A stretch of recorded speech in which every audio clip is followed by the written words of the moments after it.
Pak Fikar, ini kalau kita melihat tuduhannya adalah penodaan agama.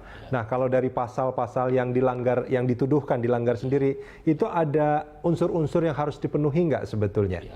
Ya pasti ya. Artinya setiap tuduhan atau dakwaan, ya, atau sangkaan itu pasti menunjuk satu pasal tertentu, dan pasal itu tidak tunggal, dia pasti terdiri dari beberapa unsur. Okay. Umpamanya dalam 156A ini ada unsur barang siapa. Kalau barang siapa kan pasti orang. Orang. Okay. Orang, tapi hukum Indonesia juga mengenal bisa orang, bisa korporasi. Okay. Bahkan kalau di korupsi itu ada orang swasta, penyelenggara negara, dan korporasi. Okay. Bisa 3 barang siapa. Kemudian, ini subjeknya berarti ya? Subjek ya? Subjeknya. Okay. Nah, itu terbukti itu orang kan selalu. Kemudian dengan sengaja. Okay. Nah, dengan sengaja ini unsur pasal juga, ya, unsur pasal yang harus dibuktikan di dalam di dalam pemeriksaan perkara ini. Okay. Ya, nah itu nanti tinggal bukti-buktinya. Nah, saya kira di situ juga akan ada ahli-ahli yang akan membuktikan. Okay. Kemudian di muka umum. Nah, di muka umum itu yang disebut umum itu biasanya lebih dari 3 orang.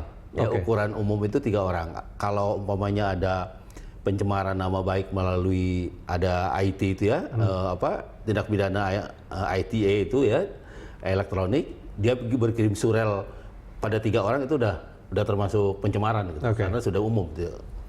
Kemudian mengemukakan perasaan atau perbuatan yang menodai agama. Okay. Nah, ini satu unsur. Nah, unsur ini yang mungkin akan digali oleh ahli-ahli agama. Apakah ada? Yang akan digali oleh penyidik sebetulnya, kan? Digali oleh penyidik melalui ahli-ahli, ya, ahli Okay. bahasa dan ahli agama gitu. Nah, kalau saja satu unsur ini tidak terpenuhi, nggak jadi itu. Kalau satu saja tidak terpenuhi, Iya. Oke. Umpamanya Pak Ahok berubah menjadi gajah umpamanya gitu kan, nggak jadi itu. Atau ada terbukti tidak terbukti unsur sengajanya, tidak ada, itu nggak jadi. Dan itu yang kemungkinan paling sulit untuk dibuktikan dalam gelar perkara ini ya? Ya. Oke. Tapi sebenarnya ini hanya berlaku di pengadilan. Oke. Ya, kalau kepolisian itu hanya